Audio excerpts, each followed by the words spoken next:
والسلام على سيد الأنبياء والمرسلين أما بعد فأعوذ بالله من الشيطان الرجيم بسم الله الرحمن الرحيم لا خير في كثير من نجواهم إلا من أمر بصدقة أو معروف أو إصلاح بين الناس ومن يفعل ذلك ابتغاء مرضات الله فسوف نؤتيه أجرا عظيما صدق الله خالق العظيم مولاي صل وسلم دائما أبدا على حبيبك خير الخلق كلهم محمد سيد الكونين والثقلين والفريقين من عرب ومن عجم اللهم صل على محمد وعلى آل محمد كما صليت على إبراهيم وعلى آل إبراهيم إنك حميد مجيد اللهم بارك على محمد وعلى آل محمد كما باركت على إبراهيم وعلى آل إبراهيم إنك حميد مجيد.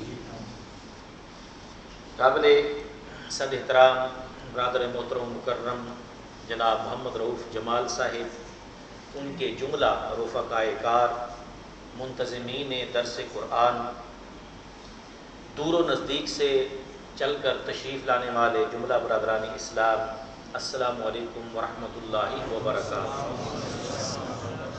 آج کا ہمارا درس حسب معمول جو ترتیب کے ساتھ چل رہا تھا سورۃ النساء کی آیت نمبر 114 سے لے کر انشاءاللہ العزیز 125 سے 26 آیت تک ہم 10 سے 11 آیات کا انشاءاللہ آج درس قرآن میں بیان کرنے کی توفیق حاصل کریں گے.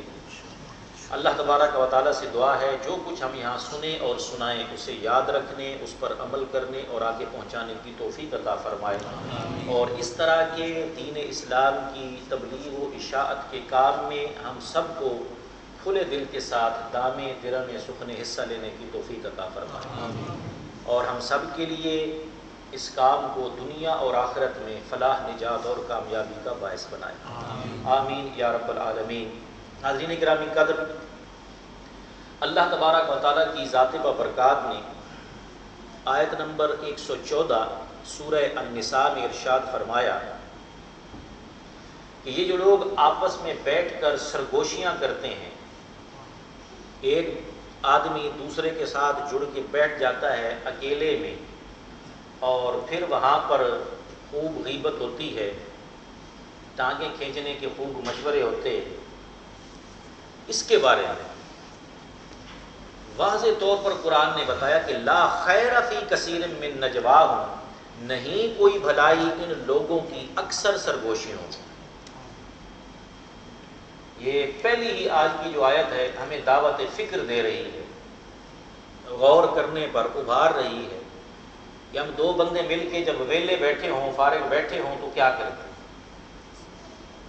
نہ کوئی اللہ کا ذکر کرنے کی توفیق، نہ کوئی درود و سلام پڑھنے کی توفیق، نہ کوئی دین کی تبلیغ و اشاعت کی توفیق، نہ تلاوت قرآن کی توفیق. بس بیٹھے ہیں تو الف بے جیم زید بکر خالد ان کے بارے میں باتیں کر رہے ہیں. فلاں کے پاس پیسہ زیادہ آ گیا، جی کل تک تو ادھر پھرتا تھا اب یہ ہو گیا ہے، فلاں ہو گیا ہے. انا للہ و انا الیہ راجعون. تو قرآن نے اب کہہ دیا کہ آپ اگر یہ باتیں بیٹھ کے کرتے ہیں ان میں اکثریت میں بھلائی نہیں ہے. پہلی بات. پھر فرمایا الا من امر بصدقۃ او معروف او اصلاح. ہاں، دو آدمی اگر مل کے بیٹھ جائیں یا جماعت مل کے بیٹھ جائے، گروہ مل کے بیٹھ جائے، حکم دیں صدقہ کرنے کا یا نیک کام کرنے کا، یا دو مسلمان بھائیوں میں یا دو مسلمان گروہوں میں صلح کرانے کا، پھر بات ٹھیک ہے. آپ نے اگر بیٹھنا ہی ہے، کوئی بات کرنی ہے تو دوسرے کے لیے بھلائی کا سوچیں، پھر آپ بیٹھ کے بات کر لیں. اور اگر بھلائی کا اگر اللہ معاف کرے آپ نہیں سوچتے تو پھر بیٹھنے کی ضرورت نہیں ہے.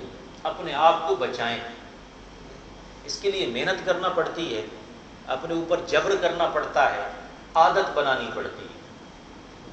وہ ہماری عادت بن گئی بھی سارے کام دعا سے ہی کروا لیں. کوئی آدمی کہنا یہ حالات صحیح نہیں ہے تو پریشانی ہے، رزق میں برکت نہیں رہی ہے، دعا کرے. اسے کہ بھئی اللہ تعالیٰ کی طرف سے قرآن مجید میں واضح طور پر فرمایا کہ کثرت استغفار کرو، تو 1100 دفعہ روزانہ استغفار پڑھو. کہتے ہیں آپ بھی پڑھ لو، تسی دعا کر لو. تو آپ جب تک خود اللہ کی بارگاہ میں حاضر نہیں ہوں گے دوسرا دعا کرے گا واقعی اس میں اثر ہے، ٹھیک ہے، لیکن آپ کا اپنا معاملہ ہے، آپ جب اللہ کی بارگاہ میں خود رجوع کریں گے تو اس کا رنگ ہی کچھ اور ہوگا۔ تو فرمایا کہ یہ آدمی جو دوسرے سے الگ تھلگ ہو کر باتیں کرتے ہیں یا زیادہ آدمی بیٹھ کے باتیں کرتے ہیں، یہ کام نہیں ہے، تو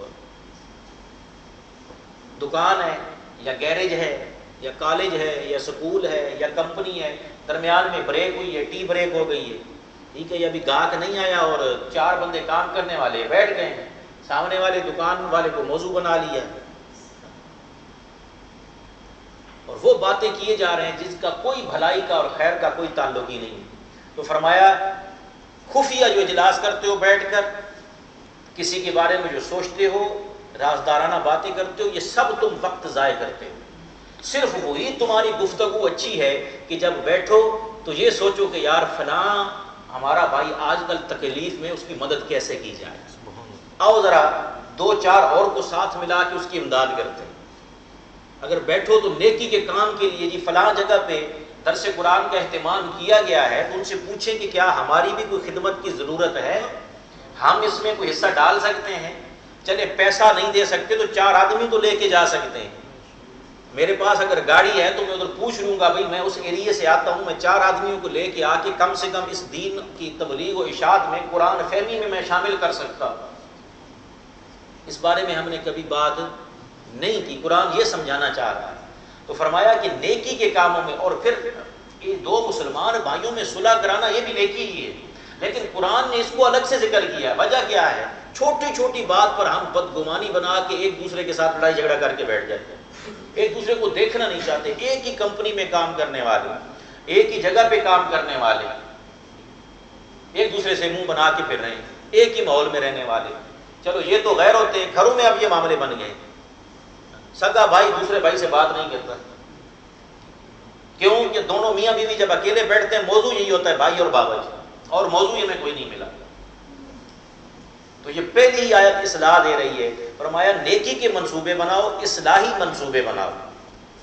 اگر کوئی فساد کر رہا ہے اس فساد کو روکنے کی کوشش کرو، اسے سمجھاؤ بھائی آپ غلط کر رہے ہو، اس کے خیر خواہ بن کے اس کو سمجھاؤ۔ جب یہ چیز کریں گے برادران اسلام، یہ ساری جو باتیں آئے ہیں، اگر دوسرا میں اس کو نام دوں، دین اسلام میں اسی چیز کو سیاست دنیاوی کا نام دیا گیا کہ دنیا میں رہ کر اپنے مسلمان بھائیوں کا، اپنے اہل وطن کا خیر خواہ بننا، ان کے لیے بھلائی کے کام کرنا، ان کی پیٹھ کے پیچھے جہاں تک ہو سکے۔ آپ کے کوئی پیسے نہیں لگنے ہیں، کسی کی آپ سچی تعریف کر دیں گے، اللہ تبارک و تعالیٰ اس کا اجر جزیل دے گا۔ آگے اللہ تعالیٰ فرماتا ہے وَمَن يَفْعَلْ ذَلِكَ ابْتِغَاءَ مَرْضَاتِ اللَّهِ۔ آپ یقین کریں کیا کھول کے قرآن بیان کر رہا ہے کہ کوئی نیکی کے کام کرتا ہے نا، ویلفیئر سوسائٹی کھول لے تو سامنے تو نیکی ہے، پیچھے چودرات حاصل کرنے کا خواب ہے۔ قرآن کہہ رہا ہے یہ چیز نہیں ہونی چاہیے۔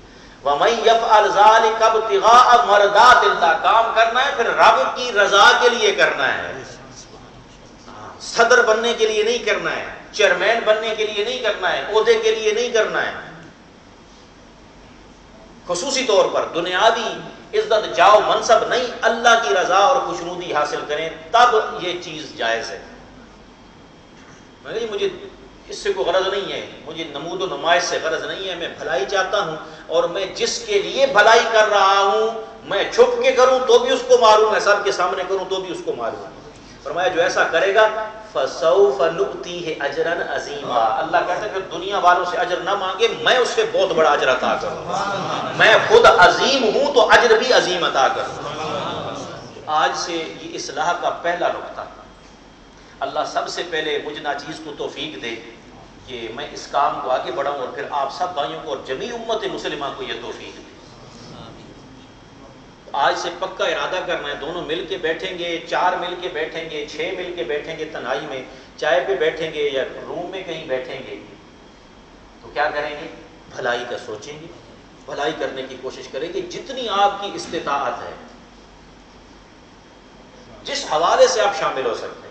اگلی بات بڑی امپورٹنٹ بات ہے، وہ فرمایا وَمَن يُشَاقِقِ الرَّسُولَ مِن بَعْدِ مَا تَبَيَّنَ لَهُ الْهُدَىٰ وَيَتَّبِعْ غَيْرَ سَبِيلِ الْمُؤْمِنِينَ نُوَلِّهِ مَا تَوَلَّىٰ۔ وَنُصْلِهِ جَهَنَّمَ وَسَاءَتْ مَصِيرًا۔ ایسا آدمی جو حضور نبی اکرم صلی اللہ علیہ وآلہ وسلم کی ذات بابرکات کی مخالفت کرتا ہے،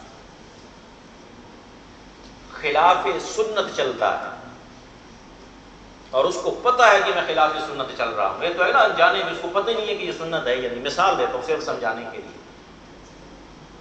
دائیں ہاتھ سے عام حالات میں، نارمل حالات میں بیٹھ کر 3 سانس میں بسم اللہ الرحمن الرحیم پڑھ کر پانی پینا کیا ہے؟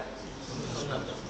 اب اس کو پتہ ہے کوئی مجبوری نہیں ہے، کرسی بھی پڑی ہوئی ہے، گلاس بھی موجود ہے، بیٹھ کے پانی پی سکتا ہے، جان بوجھ کے کھڑا ہو کے پی رہا ہے، یہ خلاف سنت کر رہا ہے۔ بیماری ہے، بیٹھ نہیں سکتا، کھڑا ہو کے پیے گا، وہ الگ بات ہے۔ کبھی کبھار کسی مجبوری کی بنیاد پر کہ کرسی نہیں ہے اور نیچے بیٹھنے کی جگہ نہیں ہے، کھڑا ہو کے پی لے گا، وہ الگ بات۔ لیکن عادت بنا لینا سنت کے ہوتے ہوئے معلوم بھی ہے وہ اللہ کے رسول کی مخالفت کر رہا ہے۔ فرمایا قرآن واضح کا ما تبین لہ الہدی، جب ہدایت کی راہ روشن ہو گئی اس کے اوپر، پتہ چل گیا ہے کہ یہ دین اسلام ہے، یہ حضور صلی اللہ علیہ وسلم کی ذات و برکات کی سنت ہے، اس کے بعد وہ چلے گا اگلی بڑی امپورٹنٹ بات۔ دکھ کس بات کا ہے میں عرض کرتا ہوں، یقین کریں، بس اس میں ہماری حکومتیں بھی ملوث ہیں، ہماری عوام بھی ملوث ہے، علماء سو بھی ملوث ہیں، بہت ساری طاقتیں ملوث ہیں۔ اللہ تعالیٰ ہمیں سازشوں کو سمجھنے کی توفیق عطا فرمائے۔ بیچ میں ہے کچھ ہی نہیں، یقین کریں کچھ بھی نہیں، اگر مل بیٹھ جائیں نا تو اختلاف جو ہے نا کچھ بھی نہیں نکلے۔ اگلی بات جو ہو رہی ہے، ہمارے بعض بھائی دین کا نام لے کر، اطاعت صرف اللہ کی رسول کی، یہ نام لے کے باقی ساری چیزوں کو سائڈ پہ کر دیتے ہیں۔ یہ قرآن میں پڑھ رہا ہوں، آپ حضور کا نام آیا، حضور کی مخالفت کرے، آگے دیکھیں قرآن کیا کرے، وَيَتَّبِعْ غَيْرَ سَبِيلِ الْمُؤْمِنِينَ۔ قرآن کہہ رہا ہے اور مسلمانوں سے الگ ہو کے چلنا شروع کر دے۔ ادھر جناب مسلمانوں کی اکثریت کی اہمیت قرآن نے بیان کر دی کہ مسلمان کی اکثریت تمہارے علاقے میں ایک عقیدے پہ، ایک نظریے پہ، ایک کام پہ جب چل رہی ہے، تم ان سے الگ ہو رہے ہو، وہ غلط نہیں، تم غلط کر رہے ہو، کہ اجتماعیت کو توڑ رہے ہیں، مسلمانوں کی راہ سے الگ ہے۔ اس راہ پر جو الگ ہے مسلمانوں کی، دوسرے معنی میں ہم اس کو برادران اسلام شرعی معنی میں اجماع امت کہتے ہیں۔ کیا کہتے ہیں؟ اجماع امت۔ امت ایک چیز پہ اکٹھی ہو گئی، تو اللہ تعالیٰ نے آپ کو سوچ بھی دی ہے، غور و فکر بھی دیا ہے۔ آج کل تو دنیا کہتے ہیں کہ یہ گلوبل ولیج بن گئی ہے، انٹرنیٹ پہ آپ کے سامنے آپ ساری چیزیں جو عمل کرتے ہیں اس میں چیک کر لیں، پوری دنیا کے مسلمانوں کی اکثریت جس پہ عمل کر رہی ہے آپ اسی کے ساتھ ہیں، تو راہ ہدایت پہ رہیں گے۔ فرمایا کہ جو آدمی ایسا کرے گا اللہ کے رسول کی مخالفت، اجماع امت کی مخالفت، نملہ ما تولا، تو ہم پھرنے دیں گے اسے جدھر وہ خود پھرا ہے۔ اللہ کہتا ہے جب خود ہی وہ ادھر چلا گیا ہے سوچ سمجھ کے ہونے کے باوجود، پھر میں نے بھی اس کو ہدایت نہیں دینی ہے۔ وَنُصْلِهِ جَهَنَّمَ، اسے ہم قریب میں جہنم میں ڈالوں گا، وَسَاءَتْ مَصِيرًا، اور یہ بہت بری پلٹنے کی جگہ ہے۔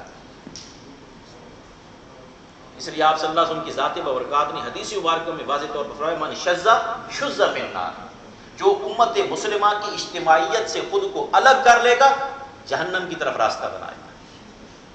تیسری امپورٹنٹ بات آگے جو بیان ہے وہ ہے شرک کا بیان۔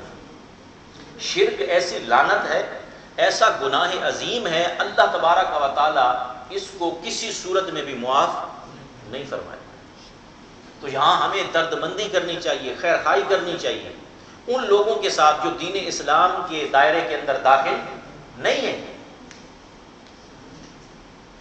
ان کے لیے دعا بھی کرنی چاہیے، ہمارے ساتھ رہتے ہیں، اپنے کردار سے، اپنے اخلاق سے ان کو دین اسلام کی فیوض اور برکات دکھانی چاہیے تاکہ وہ دین اسلام کی طرف راغب ہوں۔ نہ یہ کہ وہ کہیں کہ ٹھیک ہے تم صرف محمد کے ماننے والے ہو صلی اللہ علیہ وآلہ وسلم، ہم کرشنا کے ماننے والے ہیں، ایشور کے ماننے والے ہیں، اللہ معاف کرے جو ہے تمہارا جو کردار ہے ہمارا بھی وہ کردار ہے، پھر ہم ادھر ٹھیک ہے تم ادھر ٹھیک۔ تو جب تک آپ اپنے آپ کو ایک مسلمان کی حیثیت سے، ایک سچے مومن کی حیثیت سے، اپنے کردار کے ذریعے سے ان کے سامنے اپنے آپ کو پیش آپ نہیں کرتے، وہ دین اسلام قبول کرنے کی طرف راغب ہونے والے نہیں ہیں۔ فرمایا ان اللہ لا یغفر ان یشرک بہ ویغفر ما دون ذلک لمن یشاء، اللہ تبارک و تعالیٰ اس چیز کو بالکل نہیں بخشتا کہ اس کے ساتھ کسی کو شریک ٹھہرایا جائے، وَيَغْفِرُ مَا دُونَ ذَلِكَ لِمَن يَشَاءُ، اس کے ماں سوا جتنے بھی جرائم ہوں جس کے لیے چاہتا ہے بخشش فرما دیتا ہے۔ ایک ناقابل معافی جرم ہے، فرمایا وَمَن يُشْرِكْ بِاللَّهِ فَقَدْ ضَلَّ ضَلَالًا بَعِيدًا، اور جو آدمی اللہ کے ساتھ شرک کرتا ہے وہ تو گمراہ ہوا اور گمراہی میں بڑا دور نکل گیا ہے، جس کے شاید واپس آنے کا چانس نہیں ہے۔ إِن يَدْعُونَ مِن دُونِهِ إِلَّا إِنَاثًا وَإِن يَدْعُونَ إِلَّا شَيْطَانًا مَرِيدًا، وہ کیا کرتے ہیں؟ یہ عبادت کرتے ہیں مشرک اللہ کے سوا دیویوں کی، اور نہیں عبادت کرتے مگر شیطان سرکش کی، شیطان کی عبادت کرتے ہیں، دیویوں کی عبادت کرتے ہیں۔ تو قرآن مجید فرقان حمید نے ان کے بتوں کے لیے مؤنث کا لفظ استعمال کیا ہے، حالانکہ بت مذکر بھی ہوتے ہیں۔ یہ کیوں کیا ہے؟ آپ یقین کریں، یہ میں پڑھ رہا تھا تو میرے ذہن میں آیا اس میں دوسرے معنی میں اللہ نے ان کو آر دلائی ہے کہ بھئی تم اپنے معاشرے میں آپ دیکھ لیں، شرک کا معاشرہ جہاں بھی ہے عورت کی وہاں عزت نہیں ہے۔ آپ وہ پرانا مکہ والا معاشرہ دیکھ لیں، سارے کا سارا یورپ والا پرانا وہ تاریخ پڑھ لیں، آپ اس میں اٹھا کے دیکھ لیں، وہاں عورت کی عزت آپ کو نظر نہیں آئے گی۔ ابھی 18ویں صدی تک تو عورت کو حقوق وہاں نہیں دیے گئے تھے۔ تو اللہ کہہ رہا ہے کہ جس کو تم خود حقوق دینے کو تیار نہیں ہو، جس کو اپنے پاؤں کی جوتی سمجھتے اسی کو خدا بنا کے بیٹھ گئے، تمہاری لاجک عجیب نہیں ہے؟ اللہ آر دلا رہا ہے ان کو، عورت کو کچھ تم سمجھتے ہی نہیں ہو، اور ادھر سے تم نے اسی کی پرستی شروع کر دی ہے، پوجا کر دی ہے۔ شرک کی عقائد کے بیان میں 3 قسمیں بیان کی۔ سب سے بڑا شرک تو یہ کہ 2 خدا مان لیے، 3 خدا مان لیے، 4 خدا مان لیے یا زیادہ مان لیے، یعنی کسی دوسرے کو اللہ کے مقابلے میں اللہ بنا لے، یہ سب سے بڑا شرک ہے۔ دوسری قسم یہ ہے کہ کسی کو آپ الہ تو نہ مانیں، معبود تو نہ مانیں، لیکن اسے اپنے اختیار میں مکمل طور پر مختار مانیں، اسے یہ سمجھیں کہ اس کو شرک اللہ تعالیٰ کے اختیار لینے کی، اللہ تعالیٰ کی محتاجی کی ضرورت نہیں، یہ خود سے ہی دیتا ہے۔ یہ دوسرا ہے۔ اور تیسرا عبادت میں شریک کرنا ہے، اور اس کو ریاکاری کہا گیا حدیث مبارکہ کہ آپ نماز پڑھ رہے ہیں، اپنے لیے نہیں پڑھ رہے۔ آپ نے دیکھا کہیں نماز کا وقت ہو گیا اور وہاں آپ کی دکان ہے اور گاہک بہت زیادہ ہے، تو ان کو نیک شو کرنے کے لیے بھی حاجی صاحب ہے، نیک آدمی ہے، دکان میری پہ آئیں گے، آپ نماز پڑھتے ہیں۔ ظہر کی نماز بازار میں آ جاتی ہے، وہاں آپ پڑھتے ہیں ماشاءاللہ، اور خشوع و خضوع کے ساتھ پڑھتے ہیں، آنکھوں سے آنسو بھی بہہ رہے ہیں، اور جب گھر میں جاتے ہیں تو نہ مغرب نہ عشاء نہ فجر، کوئی نماز نہیں۔ یہ شرک ہے۔ آپ صلی اللہ علیہ وسلم کی ذات و برکات نے فرمایا الریا شرک خفی،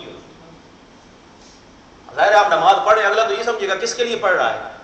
اللہ کے لیے پڑھ رہا ہے، لیکن حقیقت میں آپ کس کو؟ لوگوں کو دکھانے کے لیے پڑھ رہے ہیں۔ کتنے دوستوں کو میں نے دیکھا ہے، آپ نے بھی شاید دیکھا ہوگا، آپ جیسی دکان میں داخل ہوں گے تسبیح اٹھا کے یا تو درود شریف پڑھنا شروع کرے گا، اللہ اللہ کرنا شروع کر دے گا، آپ کے بڑے نیک بندے کے پاس آ گیا، اور جو سامان آپ کو بھیجے گا بعد میں چلے گا بھی پورے بازار سے مہنگا ریٹ اسی کا۔ اور کتنے بندوں کو میں نے کہا، انہوں نے کہا جی بہتر یہ ہے مسلمان کی بجائے ہم کافر سے لے لیں، وہ کاروبار کے حساب سے ٹھیک دے گا۔ انا للہ و انا الیہ راجعون۔ باہر سے آ کے میرا ویر ہمیں کوئی نہیں بدلے گا، ہمیں خود اپنے آپ کو بدلنا ہو۔ ہم اگر یہ کوشش نہیں کرتے تو میں مثال دیتا ہوں، بچوں کو بھی میں مثال دے رہا تھا، میں نے کہا بھی چھوٹا بچہ ہو نا، جب وہ بیمار ہو جائے، اللہ تعالیٰ سب کے بچوں کو صحت یابی جو عطا فرمائے، وہ بیمار ہیں اور کسی کو بیماری نہ دے، ہمیشہ سب کو شفا یابی سے رکھے۔ اس کو جب دوائی پلائی جاتی ہے وہ ہوتی ہے کڑوی، تو بچہ پیتا نہیں ہے، وہ کہتا میں نے نہیں پینی۔ یہ آپ کو یہ تجربہ ہوا کہ ہمیں تو یہ تجربے ہوئے ہیں، تو بچہ کہتا ہے میں نے پینی نہیں ہے، تو پھر کیا کرتے ہیں بھئی، والدہ جو ہے وہ چمچ میں دوائی ڈال کے کھڑی ہوتی ہے، تو ایک بھائی ادھر سے بازو پکڑتا ہے، دوسرا ادھر سے پکڑتا ہے، ایک ٹانگے پکڑتا ہے، ایسا کرتے ہیں یا نہیں کرتے؟ اور اس کے بعد وہ کیا کرتا ہے، منہ بند کھولنا ہی نہیں ہے، پھر وہ ڈوئی جو ہوتی ہے، ڈوئی کی سمجھ آتی ہے، یہ سالن بنانے والا جو چمچ ہوتا ہے اس کی بیک سائڈ اس کے منہ میں ڈالتے ہیں، دانتوں کے بیچ میں، وہ دانت تاکہ کھولیں۔ جب وہ کھولتا ہے پھر چمچ اندر ڈالتے ہیں، جیسے دوائی ڈالتے ہیں بعد پھر کر کے باہر نکالتا ہے۔ بھائی وہ لینا ہی نہیں چاہتا، پینا ہی نہیں چاہتا ہے، بعد میں انگلیوں سے اندر ڈال کے اس کو چٹوا رہے ہیں، لیکن اتنے زبان بھی باہر نکال دیں، پینی نہیں۔ لیکن جب وہ خود پینا چاہتا ہے تو یہ سارے کے سارے اہتمام کی ضرورت ہے نہیں ہے، وہ خود چمچ پکڑے گا اور پی لے گا۔ تو طریقہ ہوتا ہے، کیا ہوتا ہے؟ طریقہ ہوتا ہے۔ بچے کو آپ شروع سے ہی نا ڈرائیں گے، وہ دوائی ڈاکٹر کے پاس نہیں جانا، ادھر جاؤ گے جناب وہ انجیکشن لگا دے گا، اب وہ بچے کے ذہن میں خوف بیٹھ جائے گا۔ جب ڈاکٹر انجیکشن لگانا ہے وہ کہے گا سوال ہی پتہ نہیں، میں تو لگواؤں گا ہی نہیں کیونکہ میری ماں نے مجھے ڈرایا ہوگا۔ تو بچے کو ترغیب دے، اس کے سامنے خود آپ دوائی پئیں گے، دیکھیں میں پی رہا ہوں، کچھ بھی آپ پئیں، بسم اللہ، کچھ بھی نہیں ہوگا، بچہ پیے۔ یہاں اصلاح کی ضرورت ہے۔ اصلاح جب تک ہم خود نہیں کرتے برادران اسلام اس وقت تک نہیں ہوتی۔ تو ہمارے اندر الحمدللہ امت مسلمہ میں جب مسلمان ہو گئے، ان تینوں شرکوں میں سے کوئی شرک بھی نہیں پایا جاتا۔ ایک بیماری جو پائی جاتی ہے، ہو سکتی ہے کہیں وہ شرک خفی والی جو تیسری قسم ہے کہیں آ جائے، لوگوں کو دکھانے کے لیے، والدین کو دکھانے کے لیے، افسر کو دکھانے کے لیے، یا اللہ معاف کرے کام سے جان چھڑانے کے لیے ظہر کی نماز پڑھنا، عصر کی نماز پڑھنا، 1 بجے سے 2 بجے تک بریک، ابھی کھانا بھی کھا لو نماز بھی پڑھ لو۔ اگلا بندہ جناب کھانا کھا کے یہ کوشش کرے گا بھی 2 سے 2:15 تک میں 15 منٹ نماز کے نام پہ لگا ہی لوں، 15 منٹ وہ لگائے گا، اس کے بعد مسجد میں تھوڑی کمر پھر سیدھی کرے گا، پھر کام کرنے کے لیے جائے گا۔ اب اگلا بندہ بیچارہ کہہ بھی کچھ نہیں سکتا، وہ کیا کہے گا؟ یار میں کہتا ہوں تو لوگ کہیں گے یار کافر ہو گیا ہے، روکتا ہے کس سے؟ نماز سے روکتا ہے۔ لطیفہ نہیں بن جائے گا۔ رمضان شروع ہوا تو بیگم نے کہا ہاں جی صبح سحری کرنی ہے، روزہ رکھنا ہے۔ تو نے کہا جی نہیں، آپ کو پتہ مجھے بھوک برداشت نہیں ہوتی، روزہ تو میں نے نہیں رکھنا۔ انہوں نے کہا اچھا تراویح پڑھنے تو جائیں گے، کپڑے پریس کر دوں؟ انہوں نے کہا آپ کو پتہ ہے مجھ سے تراویح نہیں پڑھی جاتی، ٹانگیں درد کرتی ہیں۔ انہوں نے کہا پھر افطاری کریں؟ کہتے ہیں ہاں کافر تھوڑے ہی افطاری تو کروں گا۔ انا للہ و انا الیہ راجعون۔ یہ ہماری ترجیحات بن گئی، میٹھا میٹھا، ہپ ہپ، کڑوا کڑوا۔ یاد رکھیے میں 1-2 جملے ہدیے کر رہا ہوں، بہترین جملے ہیں، اگر آپ کے دل پہ آج بیٹھ گئے میرا دین، آپ یقین کریں خود کہیں گے کہ واقعی ہمیشہ جو بھی چیز مفید نہیں ہوتی، نقصان دہ ہوتی ہے، لذت والی ہوتی ہے۔ یہ میرا جملہ دل پہ لکھ کے لے جائیں، پھر آپ تجربہ کیجیے۔ جو چیز انسانی صحت کے لیے یا عقیدے کے لیے مفید نہیں ہوتی، لذت والی ہوتی ہے، اور جو انسانی صحت کے لیے مفید ہوتی ہے وہ بے ذائقہ ہوتی ہے، پھیکی ہوتی ہے۔ آپ چیک کر کے دیکھیں، آپ پیزے کھائیں گے، KFC کھائیں گے، یہ سارے زبان کے ذائقے ہیں، جنک فوڈ جس کو کہتے ہیں، یہ آپ کے معدے کا ستیہ ناش کرتا ہے۔ لیکن شوربے والا سادہ سالن، اسپائسی نہیں، نارمل آپ کھائیں گے، یہ آپ کو ٹھیک ٹھاک رکھے گا، کوئی پرابلم نہیں۔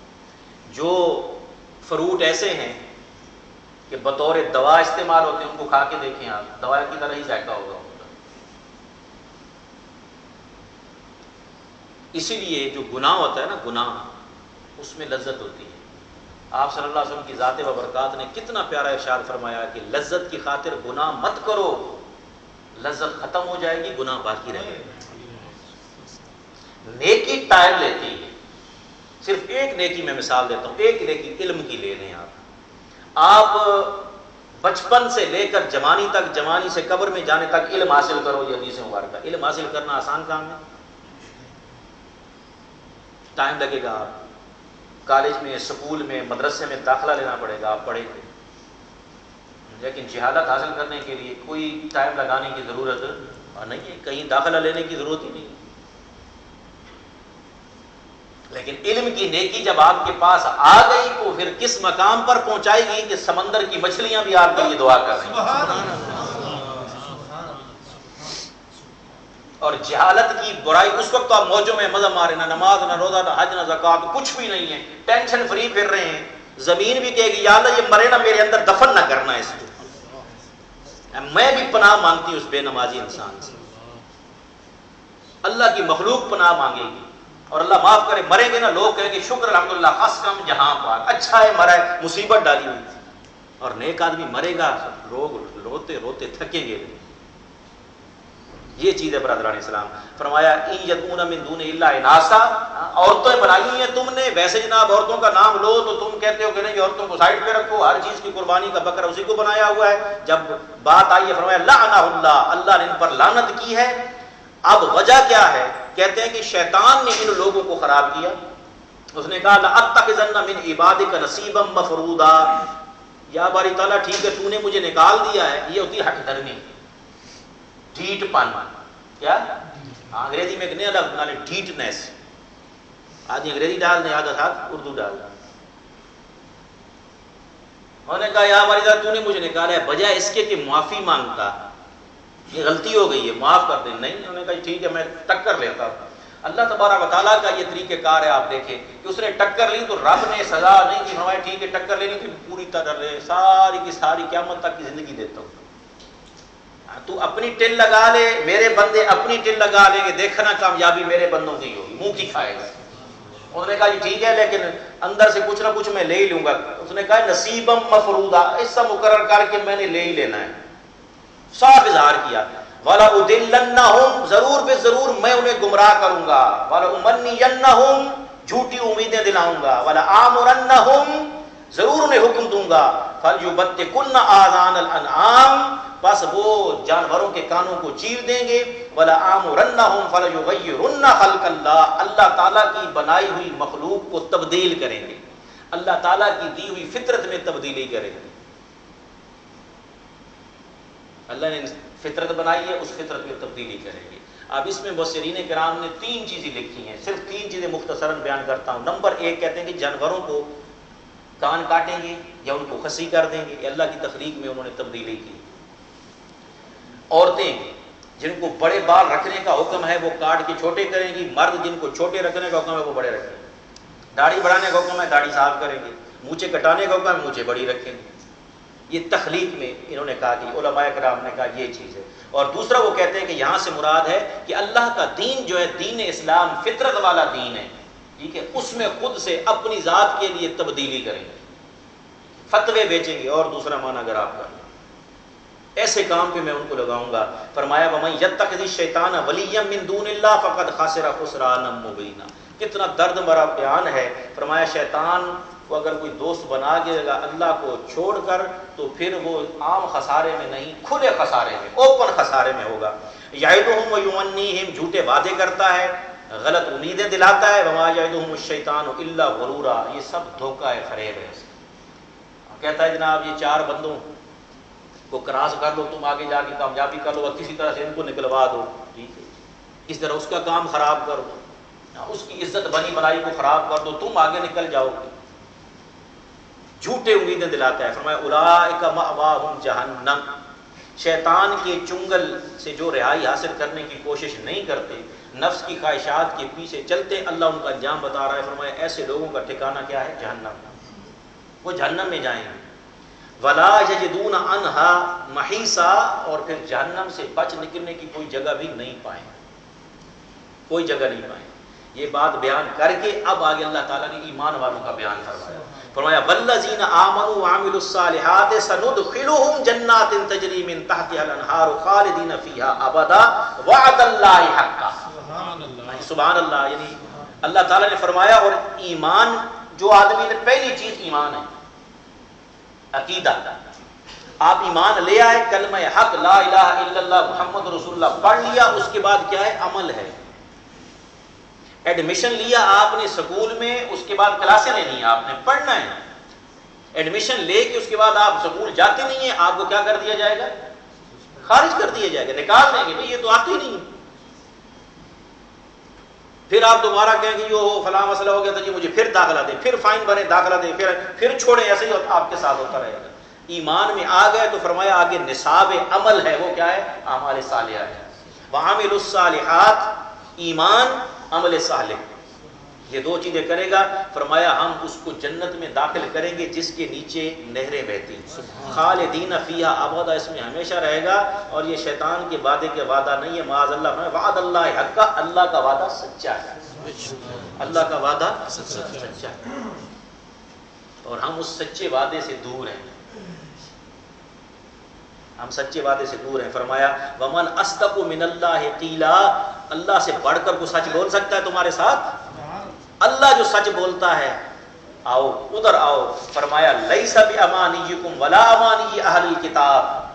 اب یہاں کلیئر کر کے اہل کتاب کا بیان کر دیا کیونکہ وہ گمراہ ہو چکے تھے. امیدوں کے اوپر، وہی شیطان کی امیدیں، نہ تمہاری جھوٹی امیدوں پر نہ اہل کتاب کی جھوٹی امیدوں پر اللہ کا وعدہ ہے، بلکہ وہ سچا ہے۔ من یعمل سوءا یجزا بہ، وہ برا کام کرے گا میں سزا دوں گا، میں کیا کروں گا؟ سزا دوں گا۔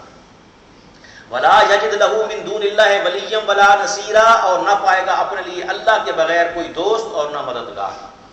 ومن یعمل من الصالحات من ذکر او انثی، مرد ہو یا عورت، کوئی بھی آدمی نیک عمل کرے ایک شرط کے ساتھ، وہو مؤمن، ایمان ہے اس میں، فاولئک یدخلون الجنۃ ولا یظلمون نقیرا، وہ جنت میں داخل کیے جائیں گے، اور ایک تل ہوتا ہے نا، تل چھوٹا سا نشان، اس کے برابر بھی اللہ فرماتا ہے ان کے اوپر ظلم نہیں ہوگا، عدل ہوگا ان کے ساتھ۔ تو برادران اسلام، یہاں ثابت یہ ہوا، اہل کتاب کا ذکر کر کے گئی، اس کی طرح نہ کرو جس طرح انہوں نے اپنی جھوٹی امیدیں توقعات رکھی، کہنے لگے ہم اللہ کے بیٹے ہیں، نبیوں کی اولاد ہیں، اور کام کرنے کی، نیک عمل کرنے کی کوئی ضرورت ہی نہیں ہے، بس جب اتنی بڑے شجرے والے بن گئے اللہ کیا بخشے گا؟ فرمایا نہ، یہ جھوٹی ہوئی نہیں، اعمال صالحہ کرو، نیک اعمال کرو، تم نے زندگی کے سنہرے لمحات ضائع کر دیے ہیں، حضور صلی اللہ علیہ وسلم کی ذات و برکات کی غلامی سے محروم ہو گئے ہو اہل کتاب، تو ایمان والوں کو کہا جا رہا ہے کہ ان کی طرح تم نہ کرنا،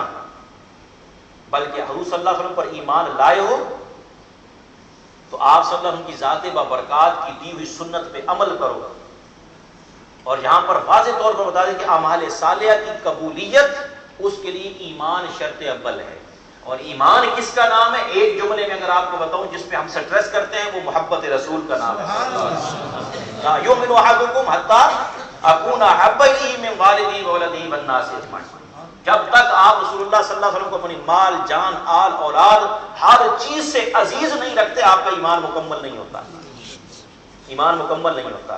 آپ خود دیکھیے، مثال آپ دیتا ہوں، ایک آدمی ایک قطع زمین ہے، اس کو ہموار کرتا ہے، جڑی بوٹیاں اس میں سے پھینکتا ہے، سارا گھاس پھوس ہٹا کے پوری کی پوری زمین میں پانی ڈالتا ہے، اس کو تیار کرتا ہے، رات دن نگرانی میں مصروف رہتا ہے، اس کے بعد بیٹھ جاتا ہے، فصل خود بخود ہوگا ہی نہیں، کیا ڈالنا پڑے گا؟ بیج ڈالنا۔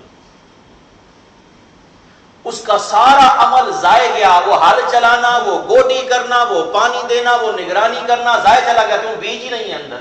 یہ بیج کیا ہے؟ یہ عقیدہ ہے، ایمان ہے۔ تو پہلے بیج ہو آپ کے پاس، پھر عمل کریں گے، قبول ہے۔ یہ دنیا میں جس کا ایمان نہیں وہ سارے عمل کرتا ہے، اللہ اس کا اجر اس کو دنیا میں دیتا ہے، دنیا میں شہرت دے دیتا ہے، عزت دے دیتا ہے، آسانی دے دیتا ہے، تعیشات دے دیتا ہے، کہتا ہے بس کھاتا پورا کرو۔ لیکن ایمان ہوگا تب، ایمان کے بغیر ساری نیکیاں بے ثمر۔ فرمایا ومن احسن دینا ممن اسلم وجہہ للہ وہو محسن، سبحان اللہ۔ فرمایا کون ہے بہتر دینی لحاظ سے؟ اس شخص سے کہ جس نے اپنا چہرہ اللہ کے سامنے جھکا دیا، بولا میں تیرا عاجز بندہ، میں تیرا سیاکار بندہ، میں تیرا خطا کار بندہ۔ فرمایا وہو محسن، اللہ کے سامنے جھکا ہوا ہے اور لوگوں پہ احسان کرتا ہے، احسان کرنے والا آدمی ہے۔ وَاتَّبَعَ مِلَّةَ إِبْرَاهِيمَ حَنِيفًا، اور ملت ابراہیمی جو سیدھا راستہ ہے اس کی پیروی کرتا ہے، یعنی دین اسلام پر ہے۔ فرمایا وَاتَّخَذَ اللَّهُ إِبْرَاهِيمَ خَلِيلًا، وہ ابراہیم جو اللہ کے دوست ہیں، جو اللہ کے تو اللہ تعالیٰ اپنے دوستوں کے راستے پہ چلنے والوں کو اپنا محبوب بناتا ہے۔ فرمایا وَلِلَّهِ مَا فِي السَّمَاوَاتِ وَمَا فِي الْأَرْضِ وَكَانَ اللَّهُ بِكُلِّ شَيْءٍ مُحِيطًا، اللہ کے لیے ہے سب کچھ، جو کچھ بھی زمین میں آسمان میں ہے، تو بھی اللہ کا ہو جا، تو بھی اللہ کا ہو جا۔ تو برادران اسلام، آج کے درس میں جو اہم چیز ہمیں ملی وہ یہ ملی کہ سب سے پہلی بات کہ اگر ہم نے بیٹھنا ہے، بات چیت کرنی ہے، گفتگو کرنی ہے، اس کا موضوع کیا ہونا چاہیے؟ مسلمان بھائیوں کی خیر خواہی، لوگوں کے لیے صدقہ کرنے کا سوچنے کا، لوگوں کے درمیان صلح کرانے کا سوچنے کا، نیکی کے کام میں مدد کرنے کا، یہ ڈھونڈا کریں برادران اسلام۔ آپ یقین کریں کہ اتنی بڑی نیکی لوگ ہمارے ساتھ کرتے ہیں، لیکن ہم اس نیکی کے بدلے میں ان کے ساتھ نیکی میں شامل ہی نہیں ہوتے۔ خود پوچھ کے شامل ہوں، اس انتظار میں مت رہیں کہ کوئی آپ کو آ کے بتائے گا۔ آپ خود پوچھیں کہ اس کے کام میں آپ کے ساتھ مدد کر سکتا ہوں، مجھے آپ کو ذمہ داری دے، اور بڑی خوشی ہوتی ہے، یقین کریں آپ فارغ بھی ہیں، آپ ٹائم بھی دے سکتے ہیں، جس طرح میں نے عرض کیا، ٹھیک ہے، آپ ضروری نہیں کہ ہر معاملے میں آپ پیسہ لگائیں. آپ گاڑی والے ہیں، گاڑی دے سکتے ہیں، ٹائم دے سکتے ہیں، گاڑی دیں، ٹائم دیں. 4 بندے اور لے کے آ سکتے ہیں درس قرآن میں، وہ کام کریں. بھلائی کا کوئی بھی کلمہ کوئی آپ کی وجہ سے سن لے گا، اس کی اصلاح ہو جائے گی، آپ کا بینک اکاؤنٹ آخرت کا کھل جائے گا تا قیام قیامت. وہ اگلے کو بتائے گا، وہ اگلے کو بتائے گا، یہ چین چل پڑے گا برادران اسلام. تو اس لیے جتنا بھی ہو سکتا ہے، یہ دوسری بات امپورٹنٹ جو ہم نے بیان کی، وہ مخالفت اجتماع امت، اجماع امت کی مخالفت کرنا، حضور اکرم صلی اللہ علیہ وسلم کی معاذ اللہ سنت کی مخالفت کرنا. یہ ایسے کام ہیں کہ اگر اس راستے پہ آپ چل پڑے تو پھر چلتے چلے جائیں گے، واپسی کا راستہ بند ہو جائے گا، اللہ معاف کرے، پھر جہنم ٹھکانہ بنتا ہے ایسے لوگوں کا. تو امت کے ساتھ جڑے رہیے. اور اگلی بات شرک، اور الحمدللہ امت مسلمہ میں کوئی شرک نہیں، نہ قیامت تک ہوگا، صرف ریاکاری ہے جو شرک خفی کی طرف لے جاتی ہے. اس سے بچی اور پرہیز کیجیے، اس سے بچی اور پرہیز کیجیے، بالکل قریب نہ جائے. اور آخری بات، شیطان کی جھوٹی امیدوں پر، شیطان کے جھوٹے وعدوں پر. وہ پتہ ہے کیا کرتا ہے؟ آپ نے اللہ معاف کرے، اللہ معاف کرے، کوئی گناہ کر لیا نا، کہتا ہے اللہ بڑا غفور رحیم ہے، معاف کرے گا، ایک دفعہ اور صحیح، کوئی بات نہیں، اللہ معاف کرے گا، کرو کرو خیر، اللہ بڑا غفور رحیم ہے، مرتے ہوئے توبہ کروا دے گا تمہیں. یہ دھوکہ دیتا ہے اور ہم اس کے دھوکے میں چلے جاتے ہیں. اگر ہم اپنے گریبان میں جھانکیں نا، آپ چیک کریں، اور جب گناہ ہوگا بڑے چھوٹا سا ہی ہو، شروع میں آپ دیکھیں گے آپ کا دل چیخے گا، ٹھیک ہے، اندر سے نا مکے مارے گا آپ کو، نہ کرو، کیا کر رہے ہو، کیا کر رہے ہو، ضمیر جھنجھوڑے گا آپ کو. آقا علیہ السلام نے سبحان اللہ ایک جملے میں اتنی پیاری تعریف کر دی. کسی نے پوچھا یا رسول اللہ صلی اللہ علیہ وسلم گناہ کیا ہے، میں کیسے پہچانوں میں جو کام کر رہا ہوں یہ گناہ کا ہے؟ آپ نے فرمایا الاثم ما حاک فی صدرک وکرہت ان یطلع علیہ الناس. ایک جملے میں تعریف فرمایا، گناہ وہ ہے جو تیرے سینے میں کھٹکنے اور اٹکنے لگ جائے. جب وہ کام کرے نا، تیرا دل اندر سے کہ غلط کر رہا ہے، صحیح نہیں ہے. نمبر 1. نمبر 2 فرمایا تو لوگوں سے اس کو چھپائے. یہ گناہ کی تعریف. اب اس کو مد نظر رکھ کر آپ دیکھ لیجیے، دل مطمئن ہے، آپ لوگوں کے سامنے پبلکلی کرنا چاہتے ہیں نیکی کا کام، اچھائی کا کام، پھر اللہ معاف کرے شیطان کے راستے پہ اگر چلے گی، پھر ایک سٹیج آئے گی گناہ نہیں لگے گا، برائی نہیں لگے گی. اور اللہ معاف کرے، حضور شیخ الاسلام صاحب مجھے یاد ہے، ان کا 90 کا خطاب ہے 27ویں کے جمعۃ الوداع کا. اس میں وہ کہہ رہے تھے کہ لوگوں وہ وقت آ رہا ہے، میں بتا رہا ہوں آپ کو، آہستہ آہستہ برائی کا، بے حیائی کا، فحاشی کا، اورانی کا عادی بنایا جا رہا ہے. یہ ٹیلی ویژن کے ذریعے آپ کو غیر محسوس انداز میں عادی کر رہے ہیں. یہاں تک ایک موقع آ جائے گا کہ پھر مسجدیں خالی ہو جائیں گی اور یہ دوسرے سارے کے سارے جتنے بھی وہ بھرنا شروع ہو جائیں گے. کہتے ہیں کہ خدا کے لیے اپنے ایمان کی اور نسلوں کی حفاظت کرو. وہ خطبہ جمعۃ الوداع ہے، اگر کسی نے سننا ہے 93-4 جب اس کا ہے، اتنے عرصے پہلے. اور آپ وہی چیز دیکھ لیجیے، پہلے کوئی بھی بندہ ڈرامہ دیکھتا تھا، بیٹھ کے فیملی کے ساتھ بیٹھ کے دیکھتا تھا اور عزت والا ہوتا تھا، کوئی پرابلم نہیں ہوتی تھی. کیا اب وہ صورتحال ہے؟ آپ کہیں گے بالکل نہیں. تو اس برائی کے دریا سے اپنے آپ کو روکیے، اپنے آپ کو بچائیے، ان محفلوں سے جڑے رہیے. انشاءاللہ العزیز 11 مئی جمعرات کو، یہ اللہ تبارک و تعالیٰ کی دیکھیں کتنی کرم نوازی ہے.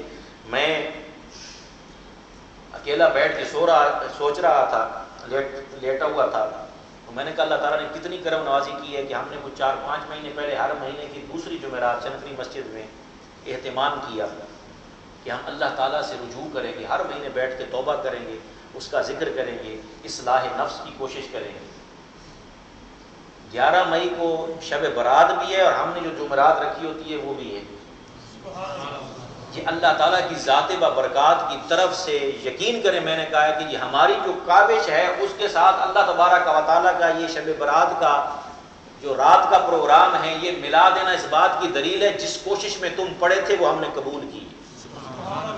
اللہ سے اس نے ظن رکھا تھا. تو 11 مئی کو آپ میں سے جتنے بھائی بیٹھے ہیں وقت نکال کر ضرور تشریف لائیے. دکان والے ہیں تو میں پہلے بتا رہا ہوں جیسی شنفری نکلیں گے 2 گاہک آئیں گے اکٹھے اور تگڑے آئیں گے. اس وقت پتہ چلے گا بھی ریال یا آل، مال یا اعمال.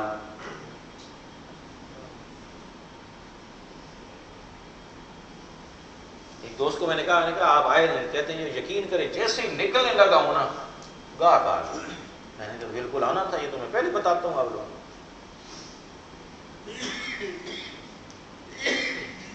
تو 11 مئی جمعرات بعد نماز عشاء صرف اللہ تعالیٰ کے حضور اپنے گناہوں کی بخشش اور مغفرت کے لیے. یہ رات بڑی فضیلت والی رات ہے، جس طرح لیلۃ القدر کی رات ہے فضیلت والی، ان راتوں میں سے ایک رات یہ بھی ہے. انشاءاللہ ہم صلاۃ التسبیح پڑھیں گے، مختصر بیان توبہ اور مغفرت ہوگا اور ذکر ہوگا، اور پھر اللہ کے حضور رو رو کر توبہ کریں گے اور دعا کریں گے. آپ سب دوستوں کو دعوت ہے.